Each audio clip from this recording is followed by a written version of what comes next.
Shalom. Mari kita akan mulai ibadah kita pada hari ini. Mari bersama-sama kita siapkan hati kita. Dan mari kita muji nama Tuhan dengan pujian Ku Ada.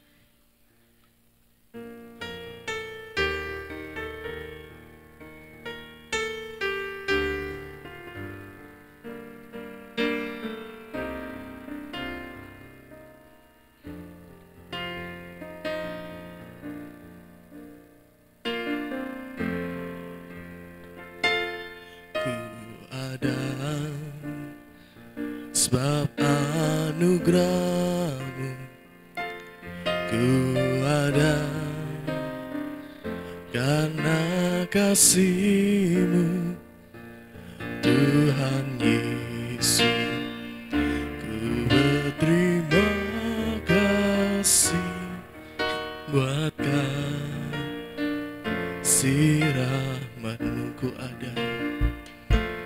Ku ada sebab anugerah-Mu ku ada, karena kasih-Mu Tuhan Yesus. Ku berterima kasih buat kasih rahmat-Mu. Terima kasih, terima kasih Yesus, Yesus, terima kasih. Hanya anugerah-Mu buat hidupku sekarang.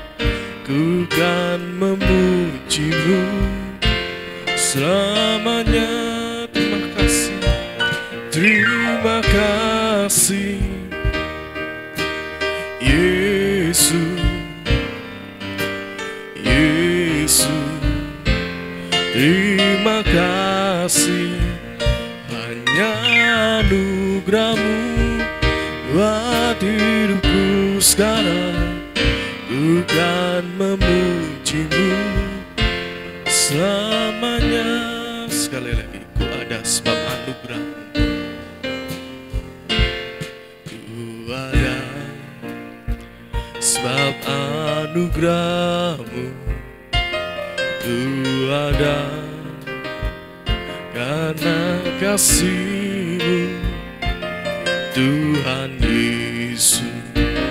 Ku berterima kasih buat kasih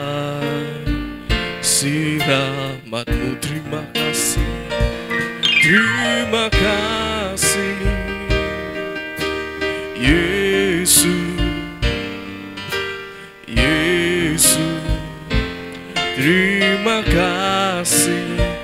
Hanya anugerah-Mu buat hidupku sekarang.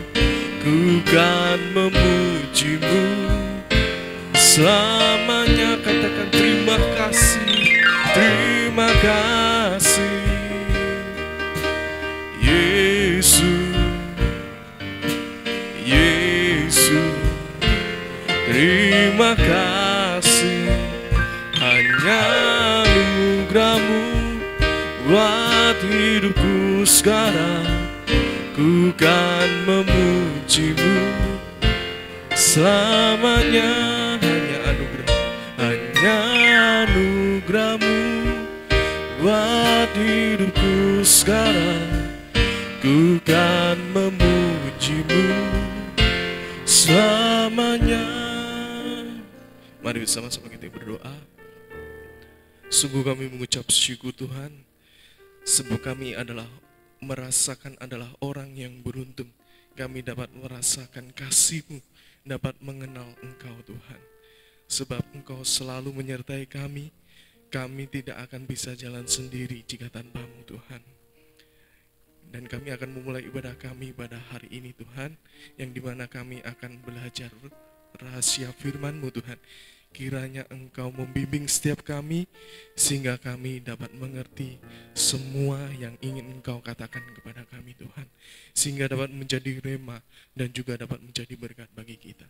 Terima kasih Tuhan, kami serahkan semuanya ke dalam tangan-Mu. Hanya di dalam nama Tuhan Yesus kami berdoa. Amin.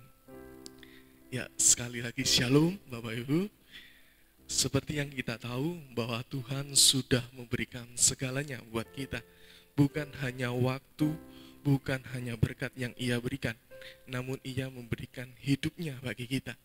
Kalau Tuhan sudah memberikan hidupnya, namun kita tetap tidak cinta sama Tuhan, atau kita tidak mau berubah, apa bedanya kita dengan anak iblis? Kalau kita anak Allah, maka kita harus menjadi anak terang yang bisa menjadi berkat bagi kita semua. Mari kita lanjutkan pujian kita dengan pujian Tuhan ini aku.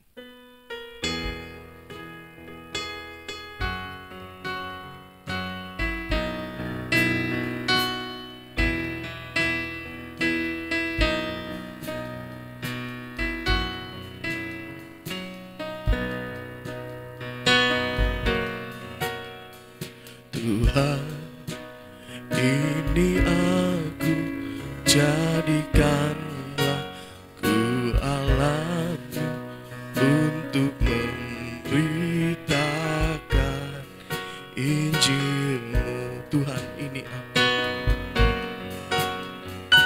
Tuhan, ini aku, jadikanlah ku hamba-Mu untuk melakukan firman-Mu. Penuhi hidupku, penuhi hidupku dengan Roh-Mu, agar ku jadi saksi-Mu. Pakailah hidupku dan urapilah untuk kemuliaan nama-Mu. Tuhan, ini aku. Tuhan, ini aku, jadikanlah ku alat-Mu untuk memberitakan Injil-Mu. Tuhan, ini aku. Tuhan, ini aku, jadikanlah ku hamba-Mu untuk melakukan firman-Mu.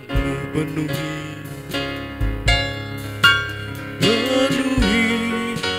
hidupku dengan Roh-Mu, agar ku jadi saksi-Mu. Pakailah hidupku dan urapilah untuk kemuliaan nama-Mu. Penuhi hidupku, penuhi hidupku dengan Roh-Mu, agar ku jadi saksi-Mu. Pakailah hidupku dan urapilah untuk kemuliaan nama-Mu. Mari bersama-sama kita berdiri. Tuhan, ini aku, jadikanlah ku alat-Mu untuk memberitakan Injil-Mu. Tuhan, ini aku, jadikanlah ku hamba-Mu untuk melakukan firman-Mu. Katakan, penuhilah hidupku dengan Roh-Mu. Penuhi hidupku dengan Roh-Mu, agar ku jadi saksi-Mu. Pakailah hidupku dan urapilah untuk kemuliaan nama-Mu. Penuhi hidupku, penuhi hidupku dengan Roh-Mu, agar ku jadi saksi-Mu. Pakailah hidupku dan urapilah untuk kemuliaan nama-Mu. Katakan, penuhi hidupku, penuhi hidupku dengan Roh-Mu, agar ku jadi saksi-Mu. Pakailah hidupku dan urapilah untuk kemuliaan nama-Mu. Dan penuhi hidup, Penuhi hidupku dengan Roh-Mu, agar ku jadi saksi-Mu. Pakailah hidupku dan urapilah untuk kemuliaan nama-Mu. Tuhan, Engkau mendengar setiap ucapan kami. Bukan tanpa maksud nyanyian ini diperdengarkan di tempat ini. Sebagaimana hamba-Mu pernah merasakan pada saat melakukan pujian ini, ada satu jawaban dari Tuhan. Dan itu bukan sesuatu yang untuk diabaikan, tetapi Engkau sungguh-sungguh menjawab dan Engkau sungguh-sungguh menolong, karena ini merupakan suatu ikrar, suatu janji dari kehidupan seseorang yang telah merasakan kasih Allah. Dan kami siap, Tuhan, untuk Engkau bina, untuk Engkau pimpin menjadi seperti apa yang Engkau kehendaki. Terpujilah nama-Mu, Tuhan. Kami naikkan segala doa kami di dalam nama Tuhan Yesus Kristus. Amin. Silakan duduk, Bapak Ibu.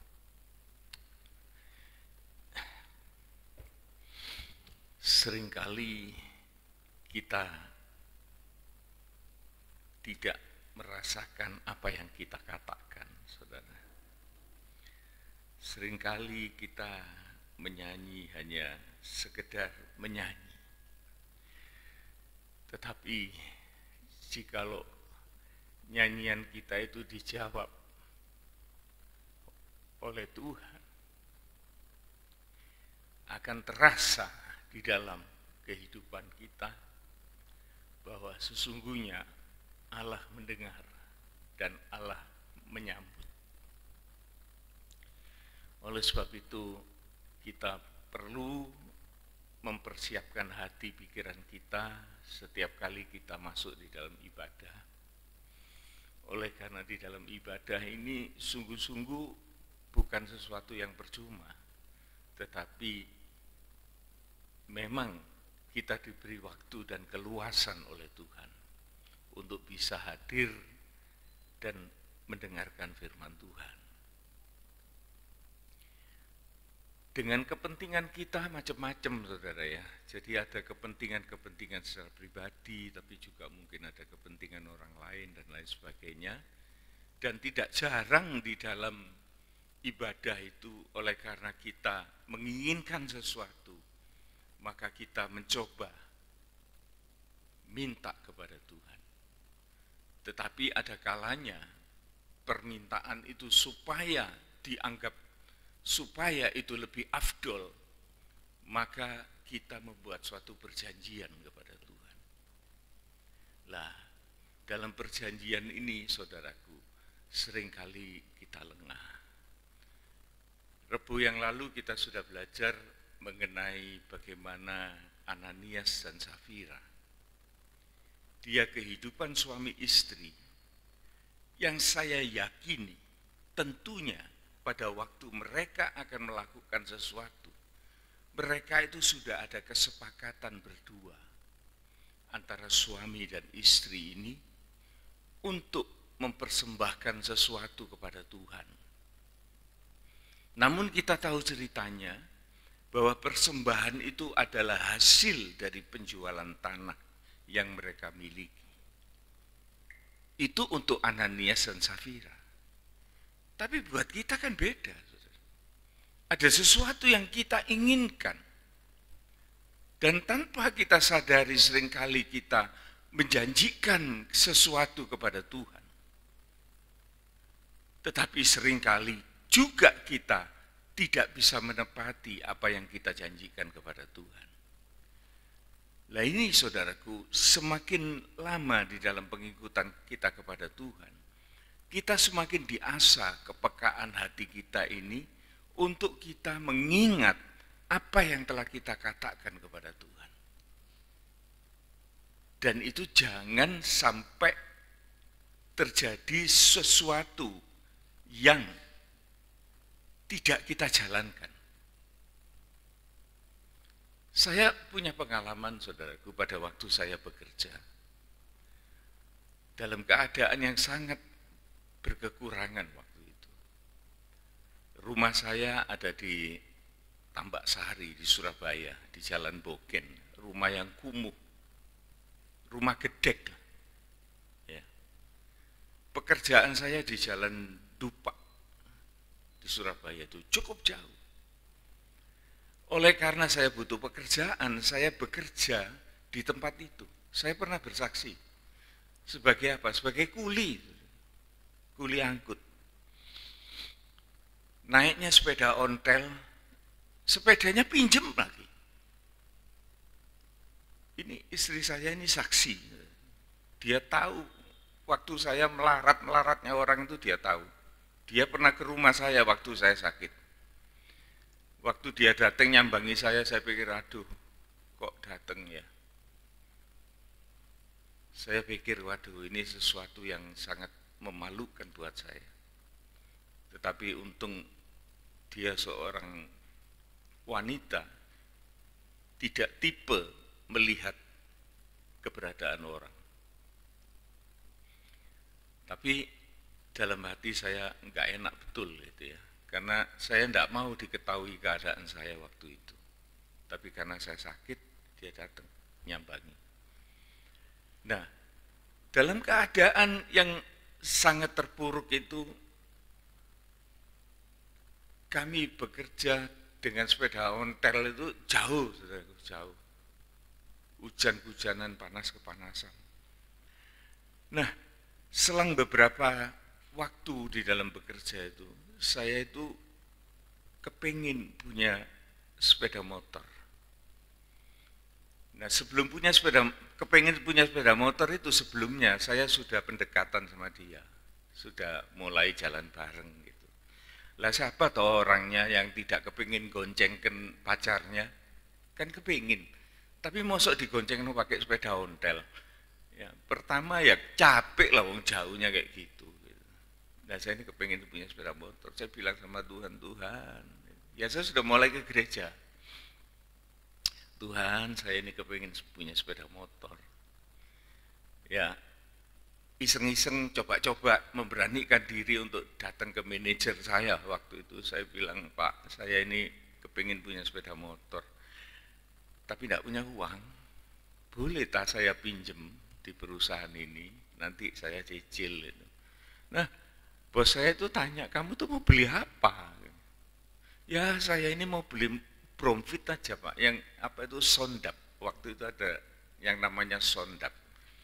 Sondap itu motor Jerman, tapi sudah tua, sudah rompok. Gitu. Tapi karena saya mampu untuk betulin, saya tidak takut. Saya bilang, saya beli, nanti saya betulin. Manajer saya itu tertawa mendengar itu. Saya kaget loh, kok saya diketawain. Gitu. Terus dia bilang, kamu tuh beli yang kayak gitu itu yang sudah tahun segitu, tahun tua kayak gitu. Nanti kalau rusak gajimu habis buat betulin motor. Saya pikir ya betul juga, tapi saya tetap ngeyel. Saya bilang enggak, Pak, saya ini soalnya seorang mekanik, saya bisa betulin sendiri gitu. Tapi ternyata saudaraku, Tuhan itu ya namanya orang diberkati itu ya lain ya saudara. Mintanya kecil tapi dikasih besar. Manajer saya itu tertawa melihat saya, dia bilang, kamu cari yang baru. Loh, kaget saya saudaraku, cari yang baru nih. Kaget saya, loh Pak, kalau baru itu kan harganya mahal, enggak apa-apa kan, kamu kan pakai tinggal pakai kan. Waduh, nanti biayanya besar, saya enggak bisa bayar balik. Ya sudah gini aja, kalau kamu enggak mau beli baru, beli tahun yang baru, sekalipun itu barang second. Mungkin harganya lebih murah. Lah itu cocok, Pak. Nah waktu itu saudaraku, zaman itu saya beli Honda 90 cc. Itu cukup ternama itu saudaraku. Jarang yang punya itu. Asalnya sepeda ontel punya itu. Nah begitu Tuhan itu memberkati. Tapi terus terang pada waktu saya mau minta tolong sama bos saya itu sedikit nyempitkan doa kepada Tuhan. Tuhan, kalau saya punya motor, saya pasti lebih rajin datang ke gereja. Nah itu. Ya karena itu saudaraku, maka bos itu diberi kemurahan hati oleh Tuhan, sehingga dia bermurah hati kepada saya. Bukan karena apa-apa, saya merasa bahwa saya mengucapkan janji kepada Tuhan dan Tuhan itu menjawab. Dan sampai punya motor pindah rumah, saudaraku, di daerah Gayungan, ya itu lebih bagus keadaan saya waktu itu. Dan sudah di sana lama-lama kok jauh ya, naik motor itu juga capek, hujanan basah. Saya berdoa kepada Tuhan, Tuhan, masa cuma ini tok? Kalau saya dikasih mobil, pasti saya akan lebih aktif lagi di dalam Tuhan. Dan namanya masih rohani anak-anak loh saudara. Ya kalau saya pikirkan sekarang ya malu. Saudara. Tapi waktu itu tidak ada malu, karena saya masih rohani anak-anak. Jadi begitulah, ada transaksi sama Tuhan. Tuhan itu izinkan, saudara. Sampai pada akhirnya saya punya mobil bekas-bekas, tapi ya lumayan, tidak hujanan. Sampai akhirnya saya diperkenankan oleh Tuhan untuk bekerja sebagai seorang wira swasta, bekerja sendiri, tidak tergantung dengan perusahaan. Maka pada saat-saat semacam itu, saudaraku, itu pun saya janji sama Tuhan. Tuhan, kalau Engkau beri saya kebebasan waktu, dan saya bisa menguasai waktu saya sendiri, dan saya tidak terikat waktu saya dengan pihak lain, maka saya akan lebih lagi melayani Engkau. Turuti loh saudara. Sejak saat itu saya tidak pernah beli mobil bekas. Selalu beli mobil baru. Bahkan berkat itu sampai sekarang ya, sekalipun mobil tidak mewah lah ya, tapi ya layak lah mobil. Dulu saya sangat kemaruk, oleh karena memang saya senang traveling. Tetapi sekarang sampai nek-nek, saudaraku, saya punya mobil baru, saya nyetir aja saya tidak pernah itu. Justru istri saya yang nyetir. Jadi begitu, saudaraku. Jadi ada suatu janji kepada Tuhan, ada suatu nazar kepada Tuhan, bukan sumpah, tapi sebetulnya ya sama saja, sumpah itu juga janji. Tapi ini merupakan suatu pembuktian bahwa ada masanya Tuhan itu akan ngujo, gitu loh. Istilahnya orang Jawa itu ngujo. Oh masih kecil kok, ya diujo, jaluk apa le, ya kok nih dulinan iki. Tapi nek sudah dewasa, ya jok ngono tok, ngono ya ngono, ning ojo ngono, kan gitu. Jadi kita semakin dewasa itu semakin tahu. Nah, saya enggak ngerti, kita masing-masing ini kan punya hak pilih bebas. Jadi untuk free will, untuk memilih dengan bebas. Jadi ada ibadah, ya kita tadi janjinya apa sama Tuhan, saya enggak tahu. Mungkin saudara pernah juga janji-janji kayak saya gitu ya. Tapi saya tidak tahu. Tetapi sampai pada saat Tuhan itu mendewasakan rohani, pada waktu mendengar firman Tuhan, itu beda, saudaraku. Ini omongan ini sudah bukan omongan yang biasa lagi, tetapi perlu dipikirkan lah itu. Namanya sudah dewasa itu kan mikir. Orang dewasa itu tandanya adalah orang yang bisa memilih dan memilah. Nah, kita sekarang ini sudah dewasa atau belum? Ya kita bisa merasakan dalam diri kita sendiri. Kita ini bisa mengerti firman Tuhan apa enggak? Dan seorang dewasa itu mempunyai integritas, mempunyai tanggung jawab atas apa yang dia pernah janjikan kepada Tuhan. Punya suatu dedikasi, yaitu mau melatih diri untuk menjadi lebih baik dan lebih baik. Ini yang harus terjadi di dalam kehidupan anak-anak Tuhan, yang juga tidak ubahnya dengan kehidupan jasmaniah kita. Kita bisa dulu mengalami masa kanak-kanak, tetapi sekarang sesudah dewasa, demikian juga rohani yang dewasa, mbok yaho gitu, ngerti gitu, mau membalas kasih Tuhan. Apa saja yang bisa kita lakukan. Yang paling mudah ialah kita mau melayani Tuhan dengan cara bahwa kita ini mau melayani Tuhan di dalam kita mendengarkan firman Tuhan. Lu itu kan tidak melayani, itu kan cuma diem aja. Lu jangan main-main, saudaraku. Sekalipun orang itu dalam ibadah itu kelihatannya hanya duduk mendengar firman Tuhan, tetapi ingat bahwa kita ini telah membawa tanah hati kita yang terbaik. Maka apabila taburan itu masuk dalam hati kita, maka ia bertumbuh dengan luar biasa. Saudara ingat cerita Marta dan Maria. Apa yang dilakukan Maria? Dia hanya duduk mendengar, memperhatikan. Dan Marta, sekalipun dia melayani, tetapi dia melayani dalam bidang yang lain. Tidak salah, saudara. Ada orang yang memang dipakai oleh Tuhan untuk melayani dalam bidang-bidang tertentu. Tetapi yang salah di sini kita bisa lihat. Pada waktu Marta menuntut Maria untuk keluar dari tempatnya dan ikut dia.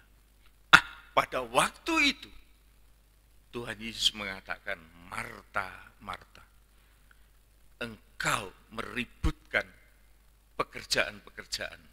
Engkau sibuk. Tetapi Maria pada kedudukan dia untuk mendengar firman Tuhan, tidak akan diambil daripadanya. Dia tidak bisa diganggu-gugat. Itu perlindungan Tuhan, saudaraku. Itu perlindungan Tuhan. Jadi sekalipun kita ini hanya bisa hadir untuk mendengar firman Tuhan, saudara tahu arti kehadiran saudara. Jangan dianggap remeh, saudaraku. Kehadiran saudara itu ialah saudara dipakai oleh Tuhan untuk membuat gairah orang yang lemah, untuk mereka juga mau hadir di dalam pemeliharaan Tuhan. Ini yang bisa kita kerjakan. Mungkin kita tidak bisa melakukan apa-apa, tetapi dengan kehadiran, dengan contoh perhatian dan lain sebagainya, itu adalah pilihan yang terbaik, yang tidak bisa diganggu-gugat atas kehidupan kita masing-masing. Jadi inilah saudaraku, perkembangan supaya kita mengerti apa yang sedang terjadi dalam kehidupan kita. Mari kita sekarang akan membaca saudaraku di dalam Matius 12. Matius 12 ayat yang ke-36.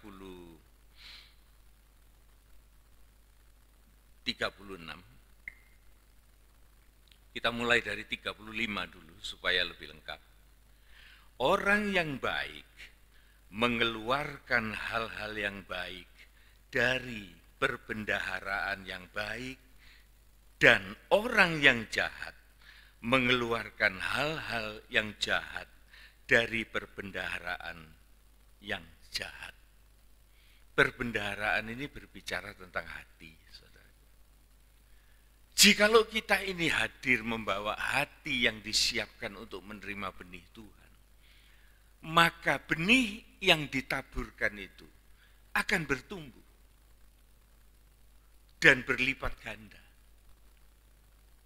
Kita pernah mendengar ya saudara ya, ada 4 macam tanah ya. Ada tanah yang di pinggir jalan, ada tanah yang berduri-duri, banyak semak durinya, ada tanah yang berbatu-batu, ada tanah yang baik. Yang berbatu-batu ini mendengarkan firman Tuhan itu sak trimonil. Dengar seneng, percaya.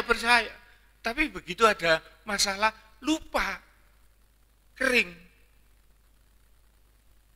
Loh, yang salah ini siapa? Ya yang punya hati ini. Karena dia tidak tahu kewajibannya, tidak mempersiapkan hati. Kemudian yang tanah bersemak belukar, semak duri. Begitu dia menerima firman itu, bisa tumbuh. Tetapi isinya itu cuma khawatir aja. Tidak pernah selesai dengan dirinya. Sehingga firman itu juga tidak akan bertumbuh dan berbuah. Apalagi yang di jalan, hati yang keras, hati yang sibuk sana sini, orang lalu lalang di sana. Bagaimana bisa tumbuh? Pertanyaannya saudaraku, antara 4 hati ini, siapa yang bertanggung jawab untuk mempersiapkan tanah hati ini? Manusia, saudaraku. Ini kemampuan yang diberikan oleh Tuhan. Lah, kalau kita ini cuma ngomong, oh nanti kuasa Tuhan menolong. Betul saudaraku, kuasa Tuhan itu menolong. Tapi menolong orang yang menyediakan diri untuk ditolong.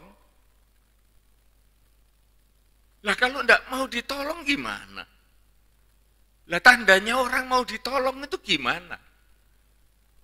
Orang yang mau ditolong itu yang ngomong lah saudara. Paling sedikit itu ya punya action gitu. Saya kemarin saksi di Jatiroto. Pada waktu saya dengan istri pergi ke Thailand, saya ini jebur laut kepengen nyabrang pulau. Karena kelihatannya dekat pulau itu. Saya enggak ngomong sama dia. Kapal itu berhenti dekat pulau, kemudian Saya mikir alah kulone deket, tak di sana nyemplung laut berangkat. Tidak tahunya sampai di tengah jalan kehabisan napas. Saudara. Saya kepingin balik ke kapal. Saya noleh ke kapal. Loh, wadone podo ya Mbak. Jadi saya ini di tengah-tengah. Lah gimana ini? Saya cuma punya satu pikiran gini, saudara. Kasihan istri saya ini. Dia pulang jadi janda. Padahal tadi perginya sama-sama dengan senang hati, dengan sukacita. Saya harus mati di sini. Bagaimana dengan dia? Menyusahkan. Dia pulang tanpa saya. Ada pikiran kayak gitu. Betapa sedihnya itu. Saya berusaha untuk memperjuangkan hidup. Saya berusaha untuk menenangkan diri. Tetapi yang namanya laut itu kan tidak diem, saudaraku. Lain sama kolam renang. Saya senang berenang, tapi ya waktu itu saya salah milih gitu. Ini laut, duduk kolam renang. Goyang, saudaraku. Lep. Jadi sudah nahan, masih tenggelam juga. Saya pikir, aduh, mati saya kali ini. Loh, delala itu kok ada orang Rusia, sama satu orang pemandunya itu. Kok melintas gitu loh, dari jauh itu saya lihat, oh itu kano. Cuma satu itu tidak ada orang lain. Namanya orang itu butuh pertolongan, saudaraku. Wes gak isin-isin. Saya teriak dari tengah laut tuh, help me. Baru orang itu menoleh, langsung dia datang ke tempat saya. Itu orang Rusia itu kan gede, saya ditanting ini, dinaikkan ke perahunya. Aduh, saya pikir, aduh selamat aku kali ini. Nah, itu sebagai satu contoh, saudaraku. Jadi kalau kita itu membawa hati kita kepada Tuhan, maka kita membawa hati yang subur ini. Itu adalah tugas kita manusia. Ada niat, ada minat, ada kerinduan, ada tindakan, ada action. Lah tapi kalau kita tidak punya action, dan kita nanti mengatakan, oh nanti Tuhan tolong, NTT. Tidak bisa. Saya tidak ngajari supaya jemaat itu nanti Tuhan tolong, enggak. Mau ditolong apa enggak? Kalau mau ditolong, action. Loh, Tuhan bilang itu, ada ayatnya yang bilang, engkau diam saja nanti Tuhan yang berperang gantimu. Loh nanti dulu, diamnya itu diam apa? Diam pasif? Bukan. Diam itu ojo nyerepet gitu maksudnya. Jangan banyak, jangan kakek ngomong gitu. Bertindaklah. Dengan tinggal diam. Di situ letak kekuatan. Tapi kalau kita tidak mau menggunakan kesempatan itu, kita cuma ngomel aja, kok Tuhan tidak tolong. Ya memang Tuhan tidak pernah tolong. Kalau kita tidak mau ditolong. Nah ini saudara. Yang perlu kita perhatikan, bahwa kalau Tuhan itu menolong, maka akan terjadi keubahan di dalam hidup orang itu, dan orang itu akan menerima benih firman Tuhan yang tumbuh di dalam hatinya, sehingga firman Tuhan itu mengatakan apa? Orang yang baik artinya orang yang menerima benih firman Tuhan itu dan bertumbuh dalam hatinya, itu keluarnya juga akan baik. Gitu.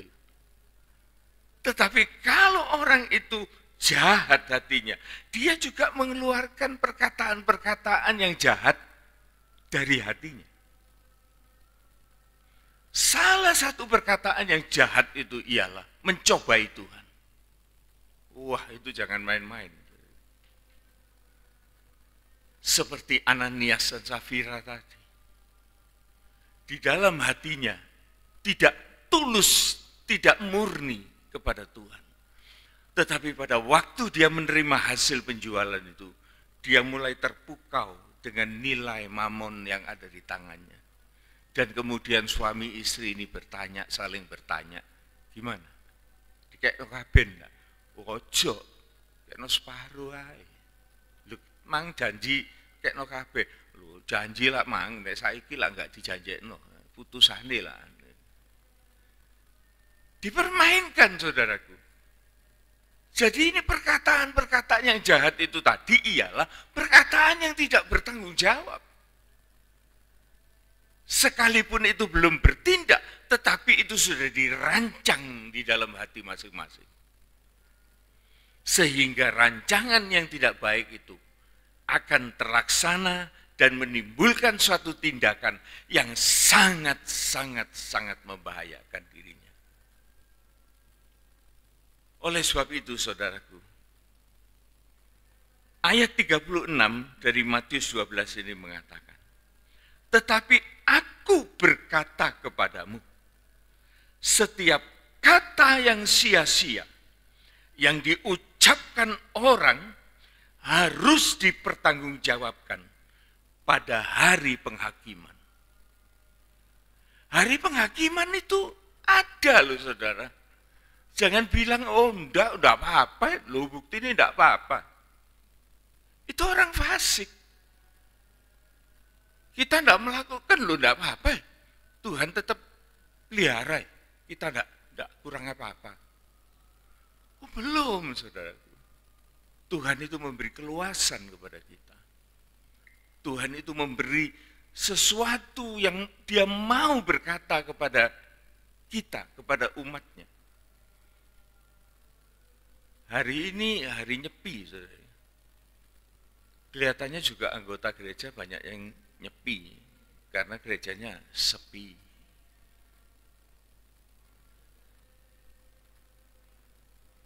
Ya enggak apa-apa, itu pilihan kok. Masa orang milih enggak boleh? Boleh. Monggo kerso. Tetapi saya enggak tahu loh, dalam hati saudara masing-masing itu saudara pernah ngomong apa kepada Tuhan? Berbahagialah kita yang berada di dalam rumah Tuhan. Tapi demikian juga mereka yang online. Sekalipun saya tidak tahu mereka di mana, tetapi ada hati yang ingin bertemu dengan Tuhan. Masih mending. Dan Tuhan tetap memberkati. Aku berkata kepadamu, setiap kata yang diucapkan kosong dengan sia-sia mempermainkan Tuhan akan dipertanggungjawabkan pada harinya, pada waktunya, pada hari penghakiman.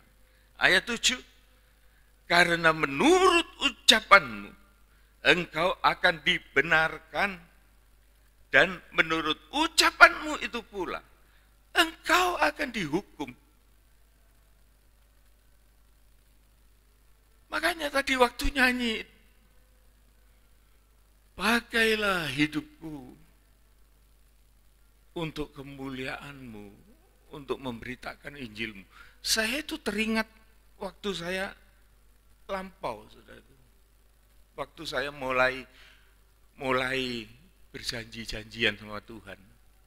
Salah satu janji saya di dalam nyanyian itu, waktu saya nyanyi itu rasanya, waduh,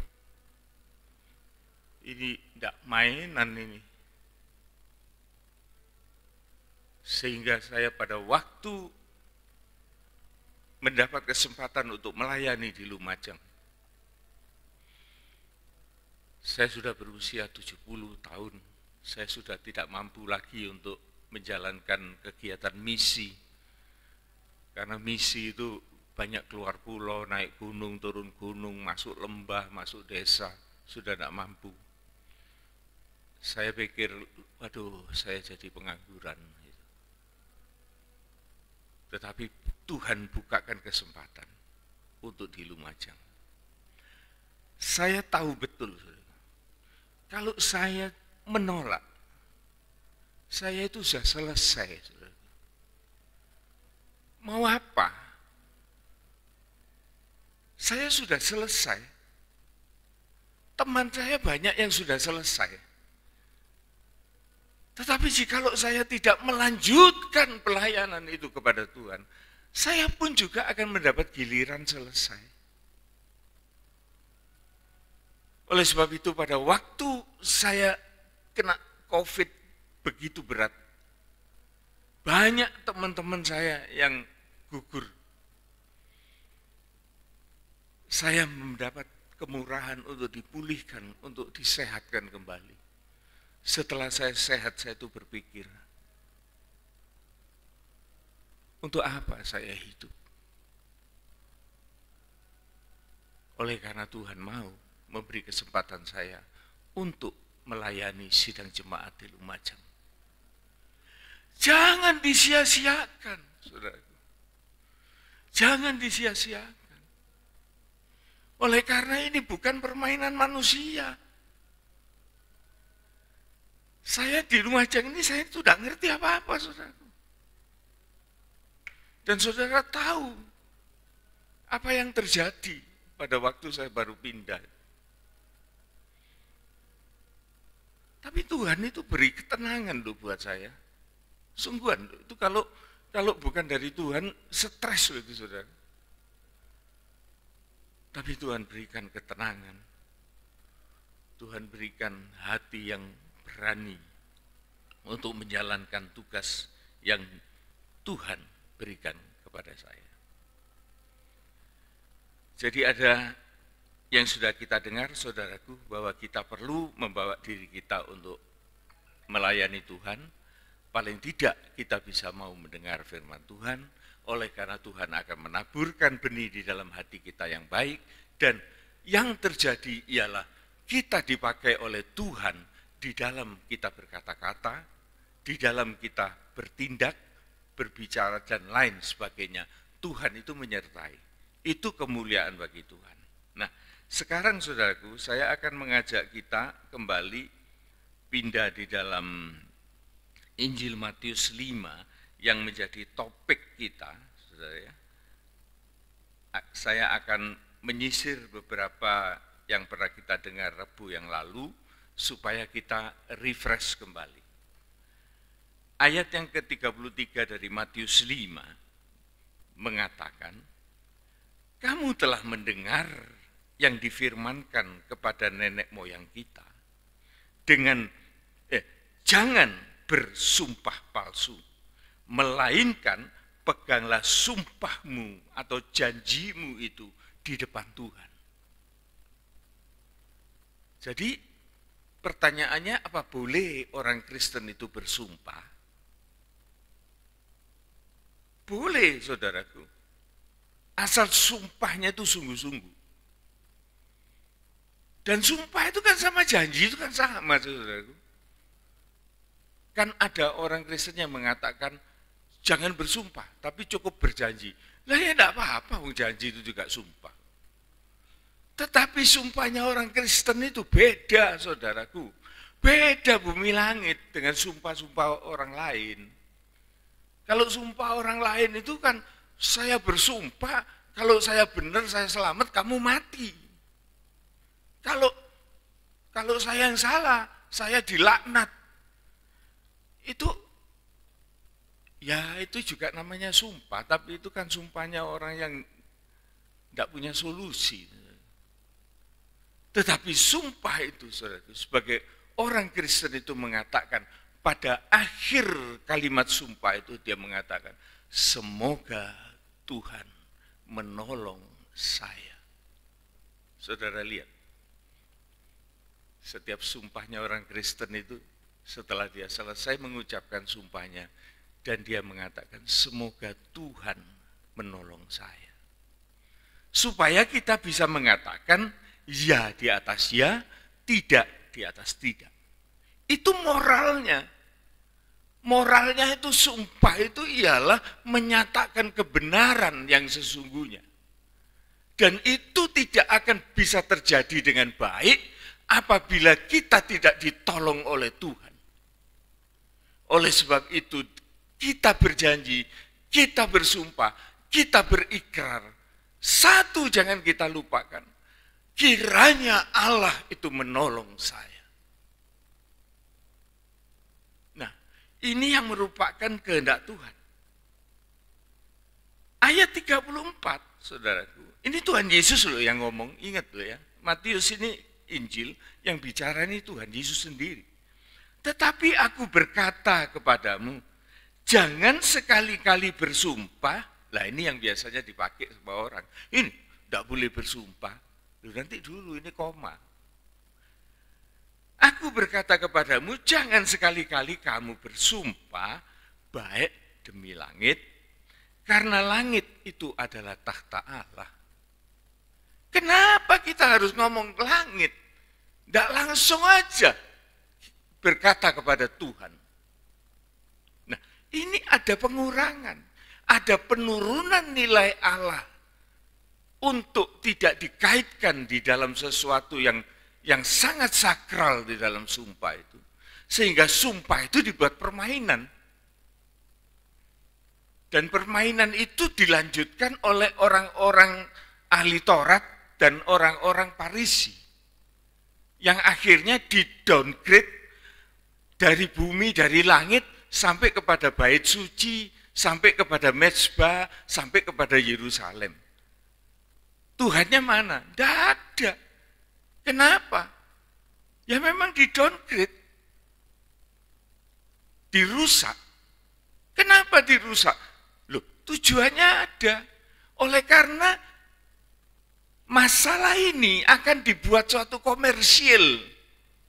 Sehingga orang-orang Farisi ahli Taurat itu mengatakan, kalau kamu bersumpah dengan bait Allah, itu tidak manjur. Tapi kalau kamu bersumpah demi emasnya bait Allah yang kamu bawa, wah itu yang hebat. Karena kamu bawa emas.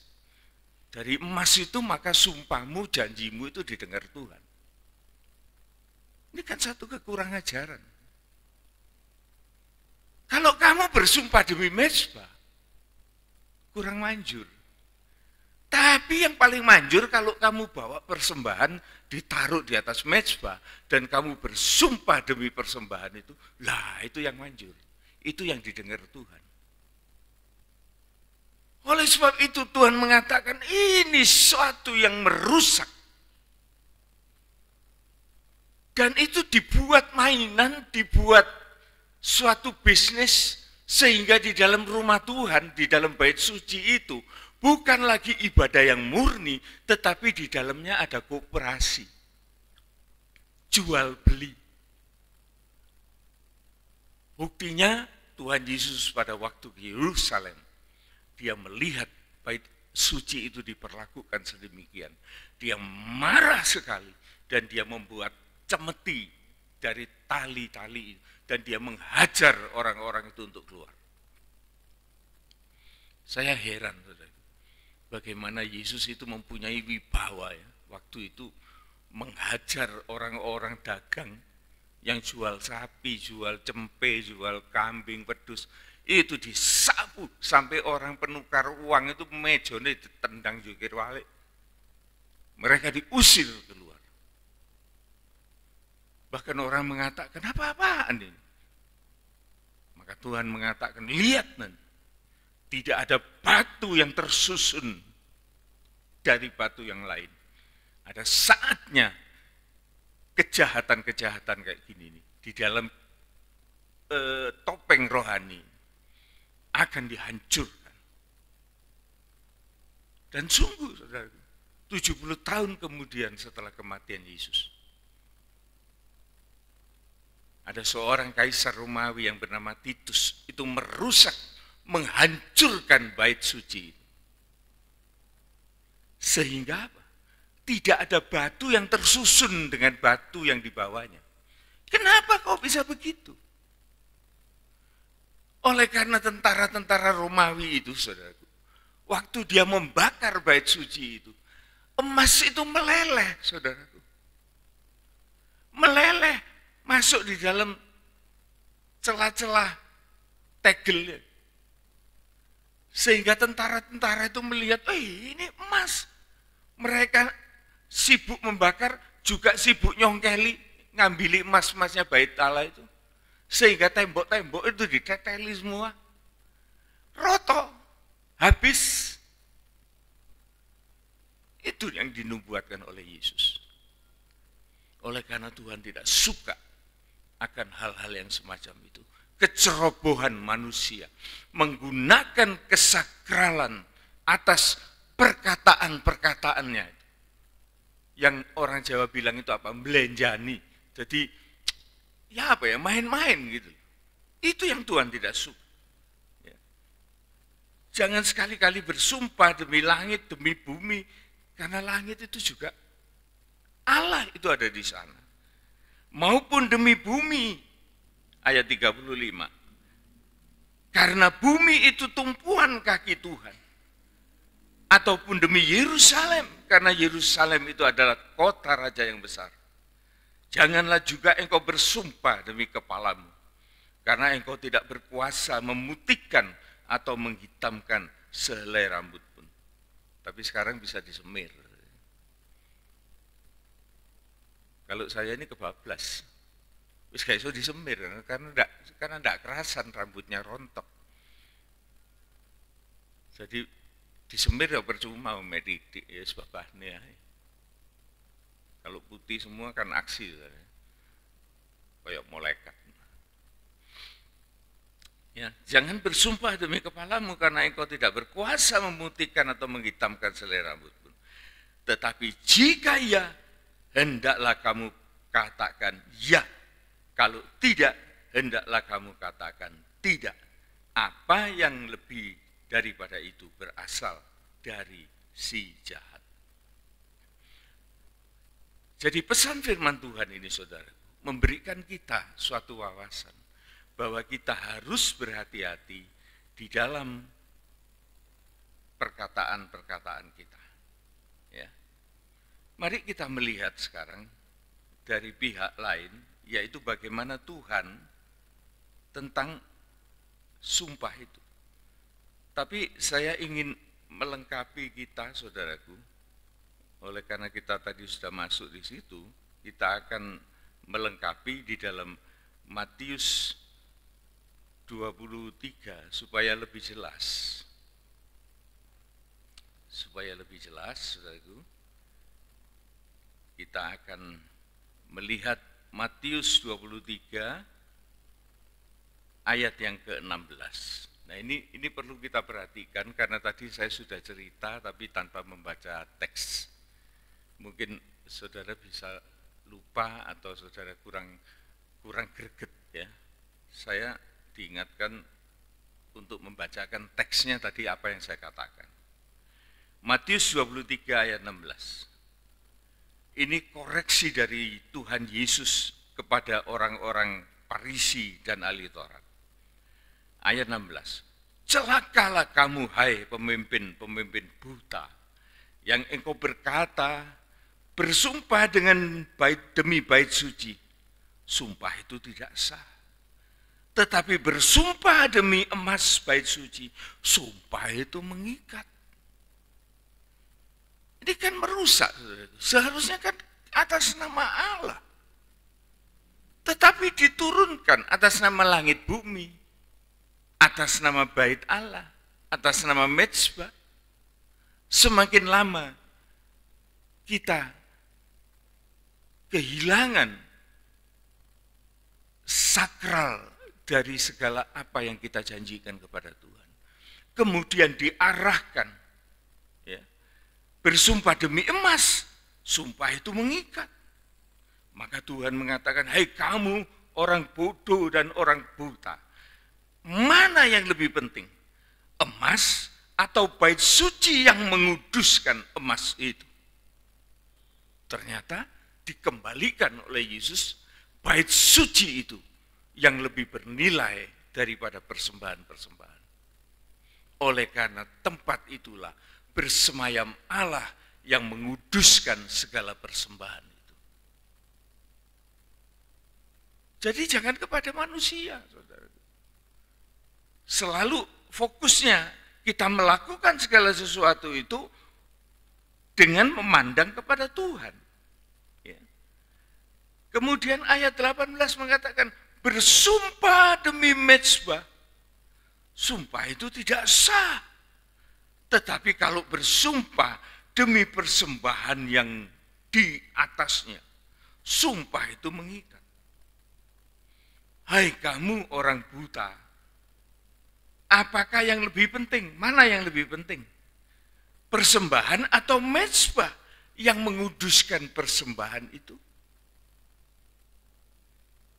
Mezbah ini berbicara tentang korban Kristus. Kita tidak melihat korban Kristus sekarang. Kita hanya melihat persembahan saya ini. Buat gantinya korban Kristus. Nah kalau saya persembahkan banyak di sini nanti juga cuannya ini banyak. Ini kan salah ini. Tuhan ingin mereposisi kembali. Arti kita bersama Tuhan di dalam kita menyampaikan sesuatu. Supaya kita mengerti nilainya. Ayat 20 mengatakan, saudara perhatikan ini. Ini reposisi. Jadi Tuhan mengembalikan kepada proporsionalnya. Karena itu, barang siapa bersumpah demi mezbah, ia bersumpah demi mezbah dan juga demi segala sesuatu yang terletak di atasnya. Dan barang siapa bersumpah dengan bait suci, ia bersumpah demi bait suci dan juga demi dia yang diam di situ. Dia yang diam di situ itu siapa? Yang di dalam bait Allah itu siapa? Dan barang siapa yang bersumpah demi sorga, ia bersumpah demi takhta Allah dan juga demi dia yang bersemayam di atasnya. Jadi Tuhan mengembalikan lagi bahwa sumpah kita ini atau janji kita atau ikrar kita ini bukan sesuatu yang di-downgrade, bukan sesuatu yang direndahkan, tetapi memiliki nilai yang sangat sakral karena kita berbicara dengan Allah. Ini saudaraku yang dimaksudkan dari apa yang sudah kita dengar tadi. Ada beberapa pesan saudaraku dari yang akan kita lihat malam ini.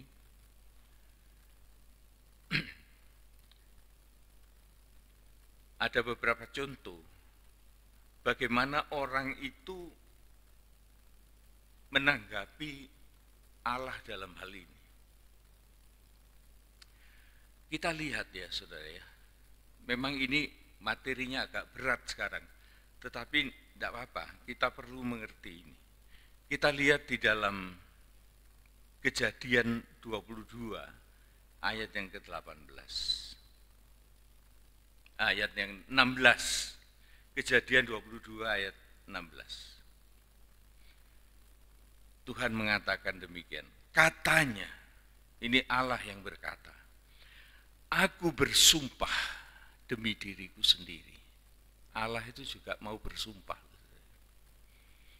Tetapi karena tidak ada yang lebih tinggi dari dia, maka Allah itu bersumpah atas nama dia sendiri. Sumpah Allah itu yang keren itu apa? Ini yang harus kita tahu betul-betul. Dia bersumpah demi dirinya sendiri, tapi sumpah ini sangat keren sekali. Demikian firman Tuhan.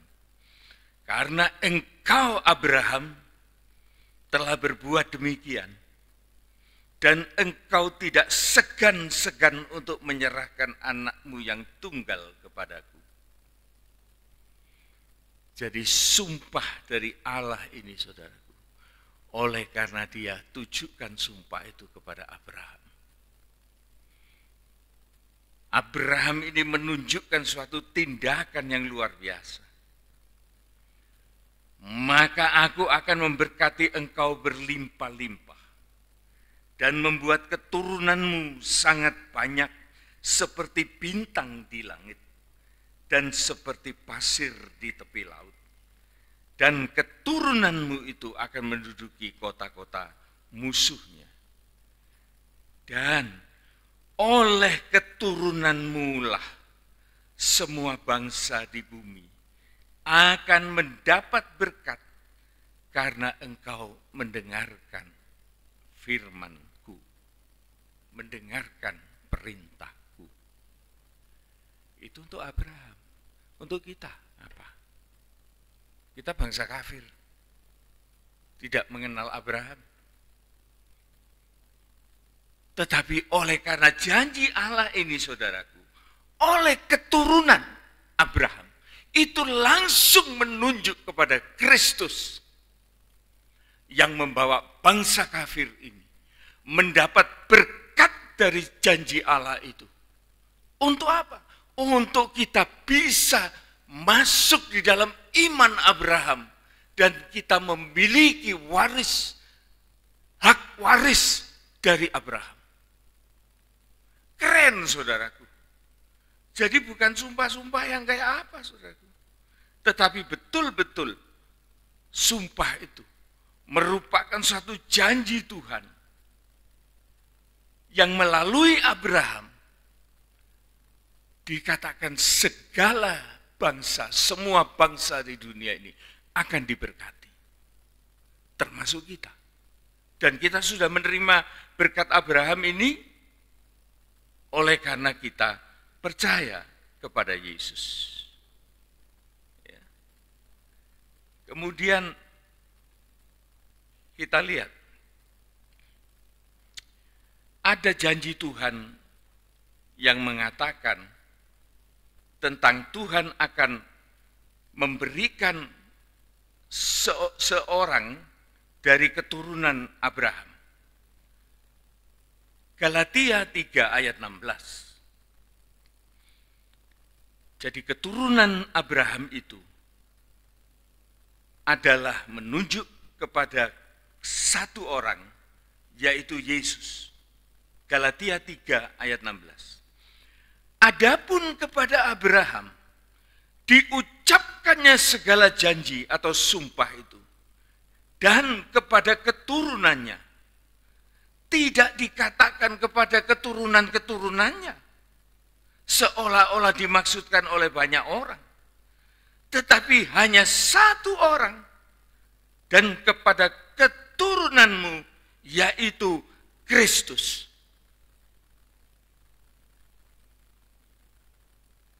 Jadi saudaraku, berkat Abraham yang dijanjikan Allah kepada Abraham itu bukan suatu permainan, tetapi menjadi satu kenyataan, yaitu sampai kepada Kristus yang menjadi penebus dan juru selamat kita. Ya. Di sini kita bisa melihat luar biasa, saudaraku. Dan ini, saudaraku, sering dipermainkan oleh orang-orang yang tidak bisa mengenal. Kita baca Ulangan yang pasal 18, saudara.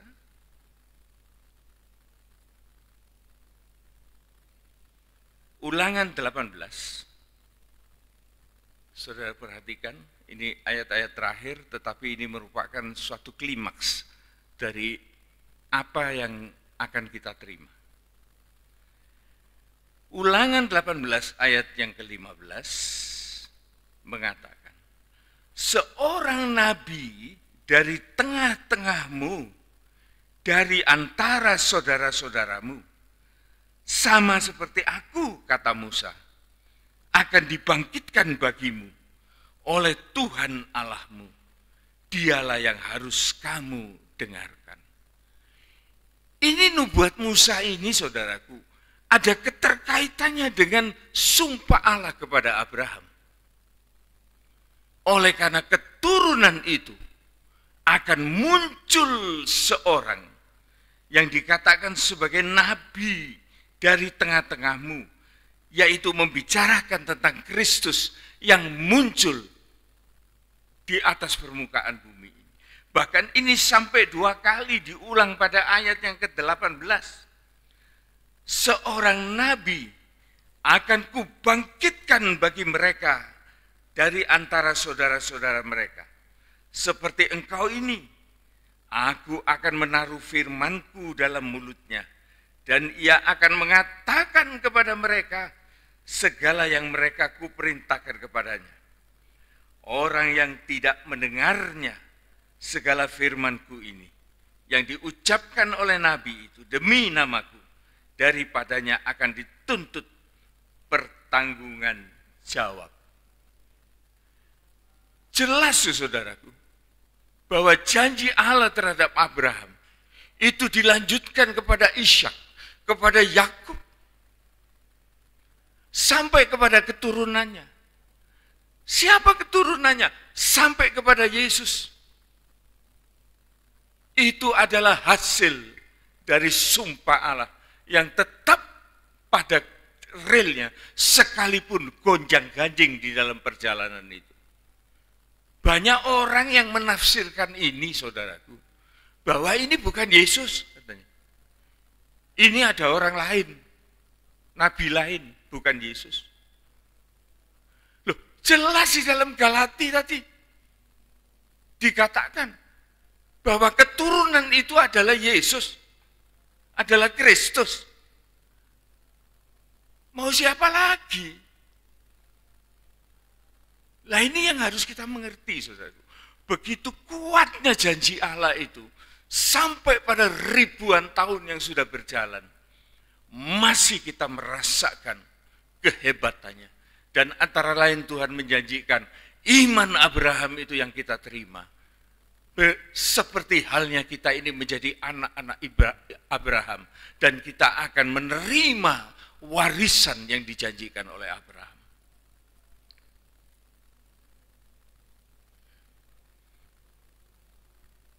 Ini yang perlu kita perhatikan, supaya kita dapat mengerti dalam PA ini.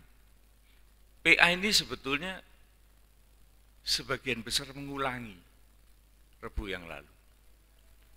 Tetapi penekanan-penekanan itu beda. Jadi penekanan-penekanan itu dan contoh-contoh itu ada sedikit berbeda, yang lebih lagi menjurus bahwa kita di dalam melayani Tuhan, pertama-tama kita diberikan kesempatan, kita diberikan kemampuan, kita dimomong mulai dari kecil rohani kita. Kita belajar memberikan suatu janji-janji kepada Tuhan. Tapi pada saatnya maka Tuhan itu akan memberikan janji secara permanen. Dan kita pun juga memberikan janji kepada Tuhan. Tetapi di antara janji Allah itu, sekarang kita dibukakan bahwa janji Allah yang terbesar itu adalah Kristus itu menjadi Tuhan dan Juru Selamat kita. Sehingga kita mampu untuk kita melayani Tuhan. Oleh karena kita melihat suatu figur, suatu contoh bagaimana Yesus itu, dan kita bisa mengikut jejak langkah Yesus. Dan kita mempunyai suatu kerinduan. Oleh karena Matius 5 ini mempunyai ending yang sangat kuat. Yaitu kita menjadi sempurna sama seperti Bapa. Bapa kita tidak bisa melihat. Kesempurnaan Bapa itu yang kayak apapun kita juga enggak tahu. Tetapi kita bisa melihat jejak langkah Yesus. Dan belum tentu kita bisa menjadi seperti Yesus. Mungkin kita terbatas dengan umur kita. Tetapi itu bukan masalah kita. Masalah kita ialah kita tidak pernah melangkah. Itu masalah. Kita terlalu jauh. Tapi kalau kita melangkah mengikuti jejak Kristus, mungkin kita nggak nyampe seperti dia. Mungkin ada jaraknya. Kita selesai hidup ini. No problem, saudaraku. Kesempurnaan itu dilanjutkan di dalam alam yang kekal, di dalam kerajaan Tuhan. Saya nggak tahu bagaimana itu caranya, saya tidak mengerti. Tapi saya percaya bahwa Tuhan tidak akan membuang kita. Asal kita didapati pada trek yang Tuhan kehendaki. Pada jalan yang benar. Sehingga Tuhan mengatakan, akulah jalan kehidupan dan kebenaran. Kita berpegang kepada dia. maka apapun yang terjadi di dalam jalan hidup kita, keselamatan itu, janji Allah kepada Abraham itu, tembus dalam kehidupan kita. Inilah pesan Tuhan, saudaraku. Jangan main-mainkan waktu Tuhan, dan juga jangan main-mainkan apa yang pernah kita janjikan kepada Tuhan. Supaya Tuhan lebih memberkati kita dan memberi kesempatan serta mengaruniakan perkara-perkara yang baik dalam kehidupan kita untuk melayani Tuhan. Amin. Kita akan nyanyikan nyanyian itu tadi, Tuhan ini aku.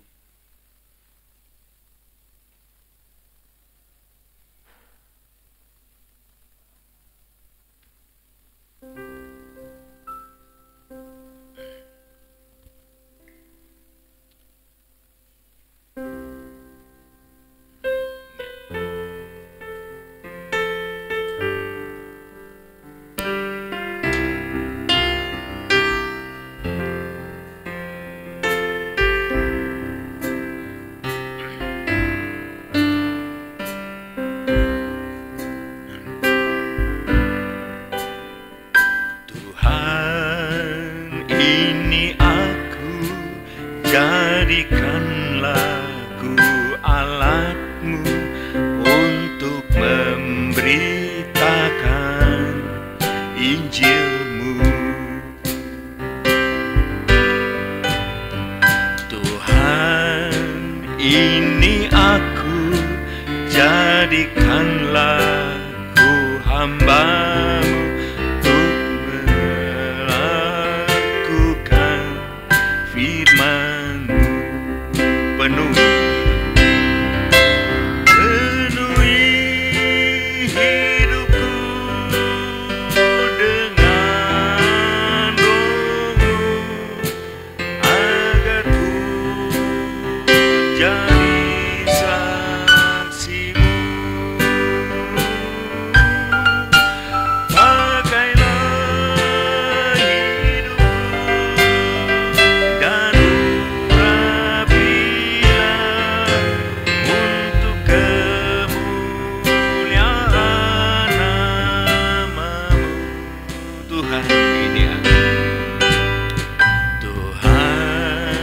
ini aku, jadikanlah ku alatmu untuk memberitakan Injilmu.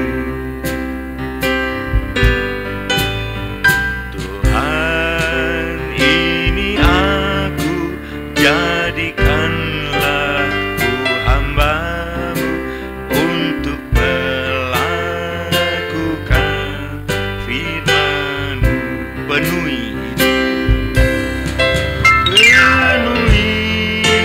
hidupku dengan Roh-Mu, agar ku jadi saksi-Mu. Pakailah hidupku dan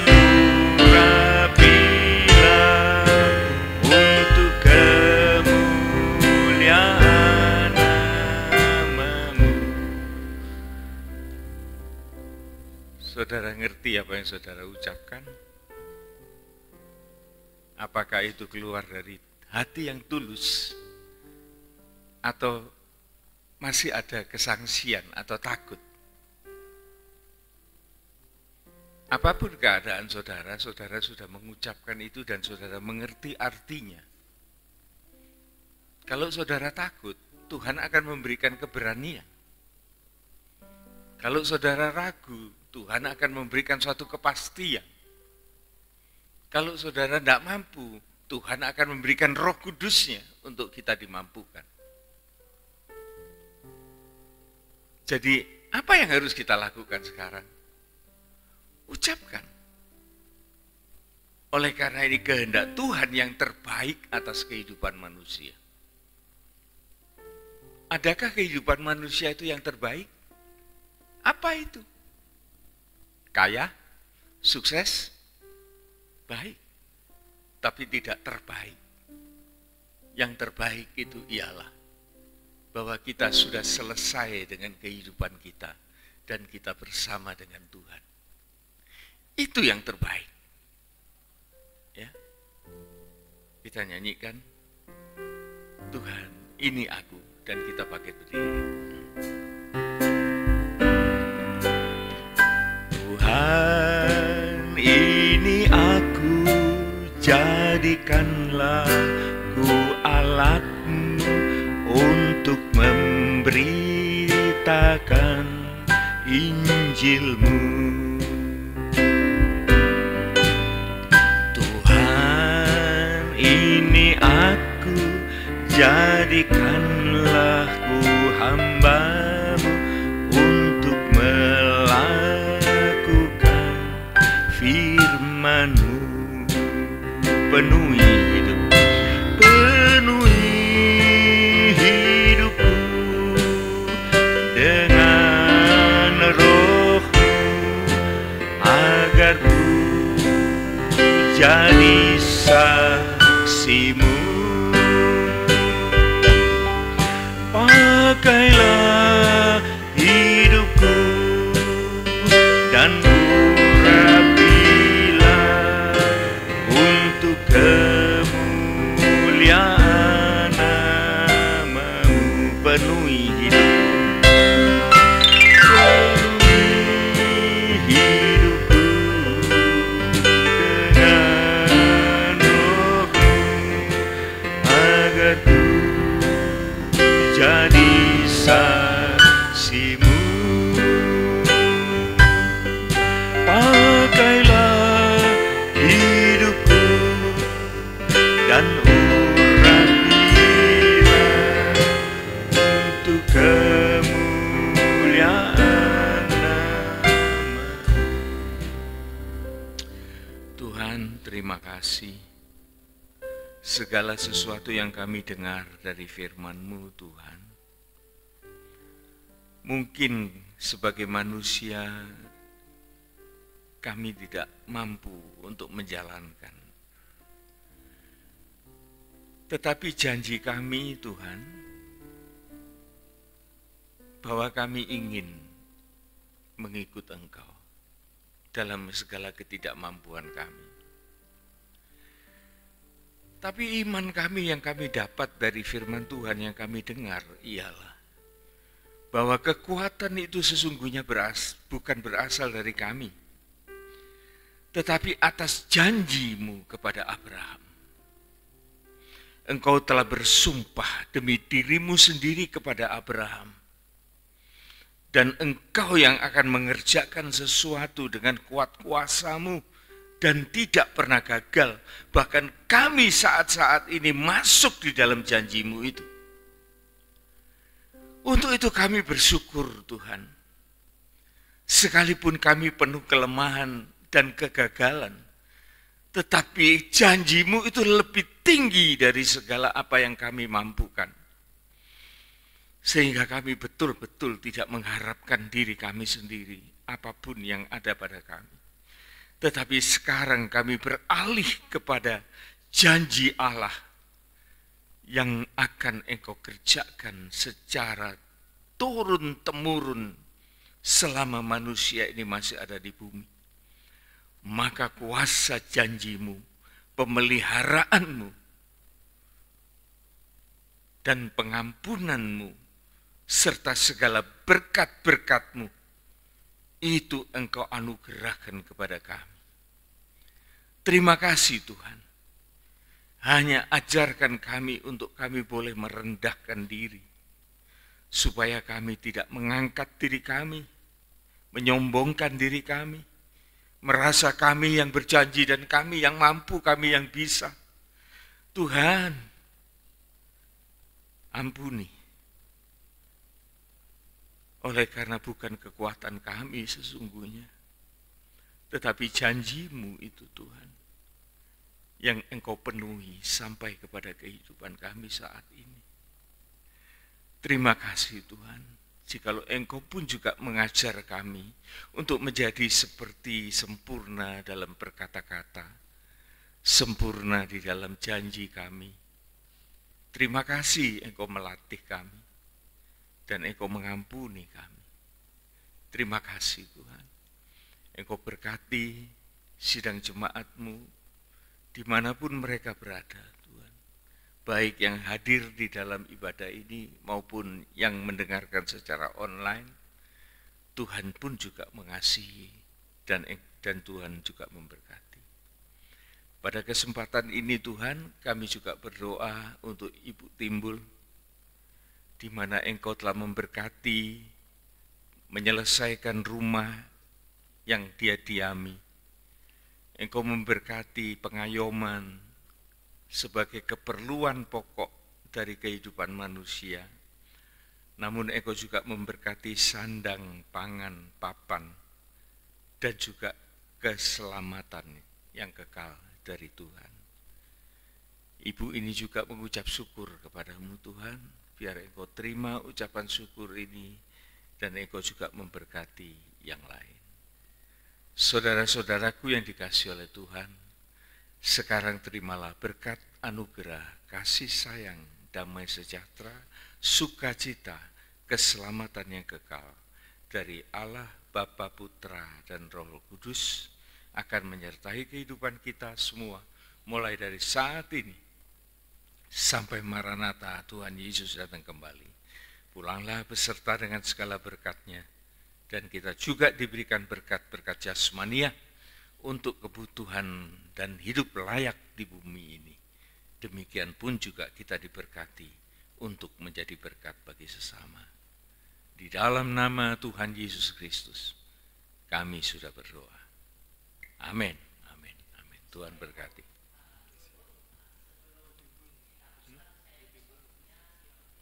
Tadi saya didoakan. Mau bersaksi.